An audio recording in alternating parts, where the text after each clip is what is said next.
Time for sexual transmutation, my friends. I want to talk about sexual transmutation. You see, it's been a while since my last video on this topic, and I think I can help make the process even more clear and practical. Basically, I want to teach you guys how to turn your sexual energy into a superpower that can massively increase your drive, motivation, assertiveness, energy levels, all that kind of stuff.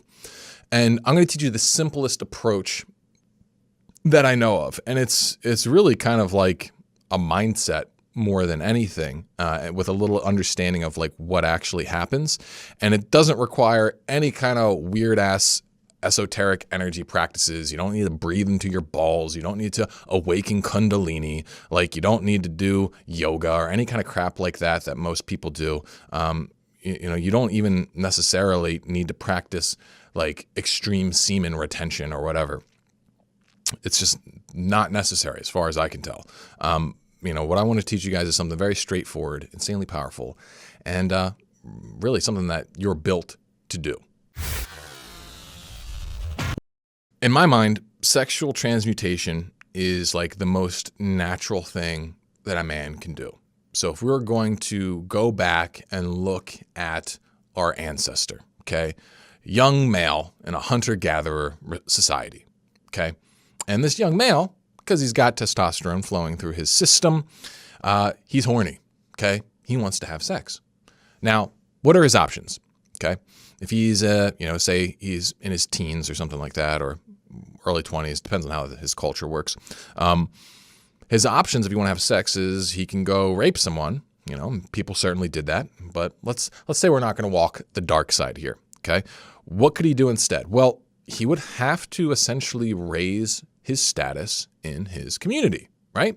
Because we've talked about this. Women are hypergamous. They're going to be attracted to a man with resources, a man of means, a man of competence, all right? And this is assuming that, we're not talking about a culture where everything was, done with, barters and dowries and political kind of stuff like that. It wasn't like an economic move, though. We're assuming the men and the women are relatively free to choose their partner. So if a guy wants to get a girl, he's got to prove himself worthy of a girl and her attraction, okay? And so think about this, all right? The guy's horny. He wants to have sex, but in order to have sex, he's got to do things. He has to engage in conquest, the conquest of improving himself, improving his standing, that sort of thing. Maybe he has to like literally engage in conquest. There are societies where you would go kidnap your wife from a neighboring village. Maybe you had to go fight a battle. Maybe you had to do something like that, okay? Maybe, there's a tribe that stole all your women or something like that. You got to go win them back. So like, I use this term conquest very deliberately because that's what it would entail. Doing this kind of thing, like, you're built to do it as a man. It's, this conquest energy is masculine energy. You've got like masculine energy, I would say, it shows up in two forms. One is like the love-making side of things, the passionate courtship, that kind of stuff. But the other side of male sexual energy is the conquest side of it. It's the ability to go out and essentially dominate, okay? And so think about it. You were built for this. This is what men have done since the dawn of men. They had to use their sex drive to drive them toward success. So that's what sexual transmutation is. It's taking your desire to have sex and then using it to drive yourself forward, okay? And so basic sexual transmutation is doing just that, all right? Like, and we talk about this a little bit in our Red Pill Playbook series. I mentioned it's like, yeah, raise your status, make yourself more attractive, get your career in a better position, get in better shape, like learn, better social skills, that kind of stuff, right? And in order to do that, if you really want to be motivated to do that, you've got to forego cheap releases of your sexual charge, right? If you're jerking off all the time, your motivation to do that kind of stuff is going to be way, way lower, right? And so you want to direct that desire for actual sex into self-improvement. And if you do that, well, then guess what? You're going to be able to level up. Like, I can't even imagine how many, of the human breakthroughs have been driven by men just looking to be more appealing to women, right? It's probably one of the most fundamental driving forces of humanity as a whole. That's sort of a base sort of approach to this. What if you've already got a girlfriend or a wife, okay? Or what if the idea of constantly working for female attention feels undignified to you? Because it kind of does to me. It's like, my sexual power only works if I'm trying to impress some woman. I want to do it. I kind of want it to be more for me. And this is where we got to get into a more mature form of sexual transmutation. And here's how this works. It's like, the idea is like, you want to engage in worldly conquest for the sake of uniting, not with a beautiful woman, but with a beautiful reality. And this is where the idea of like making love to life comes into things. Like one of the things I said like years ago when I first started talking about like quitting porn, it's like, all right, make love to life, not your hand. All right. And this is where it gets, I think, most powerful, because then it becomes most internally directed and most universally applicable. Okay. And so how do you do this? How do you actually practically pull this off? Well, the simplest way is like you imagine that your perfect woman is watching you. And if you did that, well, then how would you behave? And you build the habit of asking yourself that. And this perfect woman, this is like your muse. This is in some ways, it's the Jungian concept of the anima. It's this idea of the internal feminine that exists within a man. It's not to say that it's your feminine side. At least I disagree with that interpretation. I think what it is that you have a conception of the ideal feminine that exists inside of you. And if you learn how to tap into that, you don't need an actual woman there. Like what this represents is like, this is the most masculine, like it helps you actually find the most masculine and ideal version of yourself. So it's like, if I tap into my muse, if I tap into my anima, tap into my whatever you want to call it, then, how do I have to behave in order to impress that part of myself, right? If you start doing that, well, then all of a sudden, like you find this motivation, you find this power because you're like, holy shit, I want to be that guy. That's who I actually want to be. Like, the most attractive version of yourself is the most attractive person to that ideal. And if you got a twisted ideal, it can kind of screw this up. But my assumption is that you're able to find a healthy ideal of that.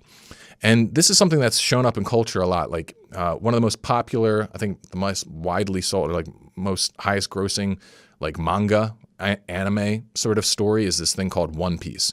And there's a crew of pirates and there, girls and guys in it. And the creator was asked if, there's ever going to be any romance or anything like that between the members of the crew. And he said, no, each of the members are in love with adventure. And this is, you can feel that flowing through that story, is that each person, they've got goals that transcend just a one-to-one connection. It's way more important than just getting one person to like them. And, practically speaking, in terms of game, in terms of frame, these red pill concepts, it's the idea that like, you don't put the actual pussy on the pedestal, right? Like you don't actually let female affirmation become the most important thing to you. It's like you're looking for union with something much bigger and much more beautiful than just a single woman, right? And if we want to really explain the scope of this, it's like, all right, the most famous man in history was the ultimate practitioner of sexual transmutation. Talking about Jesus Christ, like his fundamental model he presented himself as is the groom. He is the man getting married, but who is he marrying? He's marrying the universal church, i.e. all of humanity. Like that's how big of a Chad Jesus was, is that he like literally wants to unify with all human existence and arguably existence as a whole. Like the idea in some ways, it's weird, but like in Christian theology, it's like God essentially created humans to like marry them. But like, that's why he gave us free will, so it could be voluntary. And like, he wants to be completely one with us. Okay. And so that's what we're aspiring to, is like, we are essentially aspiring to union with the divine. And this is, as a man, you can start tapping into that pathway and start tapping into that more transcendent, powerful energy by learning how to connect with your muse, by learning how to connect with, your ideal feminine. And if you just act as if that part is watching you, then it's going to give you direction on how you should behave. Sitting around playing video games, jerking off, eating Cheetos, that's not going to impress her. The baseline requirement, if you really want the sexual transmutation capability, is that you have to be able to engage in sexual self-control, right? It all keeps coming back to this. There's a theme today. You need to be able to hold your sexual charge and be able to sacrifice the immediate gratification of it so that you can tap into a higher level of it. This is where the term transmutation comes into play. The idea of transmutation is moving something from a baser level to a higher level. Like the ancient alchemists practiced transmutation of transmuting a base element like lead into gold. Okay, sexual transmutation is turning a baser sexual expression like jerking off into something higher. Maybe the higher expression would be dating a woman. Maybe higher than that would actually be, having sex with that woman. Maybe, being married to her, right? But what if we want to go higher than that? Well, then it's about making love to life. It's about tapping into your muse. It's about impregnating reality with your will, right? And engaging in your, if we're going to use speaking of alchemy, you're going to use the book, The Alchemist, Paulo Coelho, which I mentioned, in the last live stream. It's like, you got to find and live your personal legend. And so it's all tied into this. It's like, this is the escalation of how your masculine element or energy is supposed to go. The male sexual energy is supposed to essentially turn you into the hero. That's what it means to practice sexual transmutation as a man. It means becoming the hero. And this is why all the storybooks about the hero's journey, it almost always has the guy winning the girl at the end. But that girl is not just a girl. It's not just that. It's also like, that's him uniting with his anima. That's him integrating his anima, him learning how to find and satisfy his own internal muse. This is the high level, masculine frame sort of stuff when you really get a handle on it. And so this was supposed to be simple and short, but I don't know how simple or short it was, but hopefully it at least makes some stuff clear to you guys and gives you some ideas about what you need to do if you want to start using your sexuality as a superpower. And, if you struggle with the sexual self-control part, like you just keep shooting all your sexual energy into tissues while watching porn, well then, I've said it before, I'll say it again. Check out my stuff. Check out my Reboot Regimen Guide. Click the link below. Make sure you subscribe. Make sure you check out the Vanguard if you want help with the community aspect of it. We'll support you. You can literally talk to me every week about your progress, about the problems you face, and we'll get you doing this. I want you to become the hero of your own life. That's your purpose, my friend. So get to it. Ooh, yop.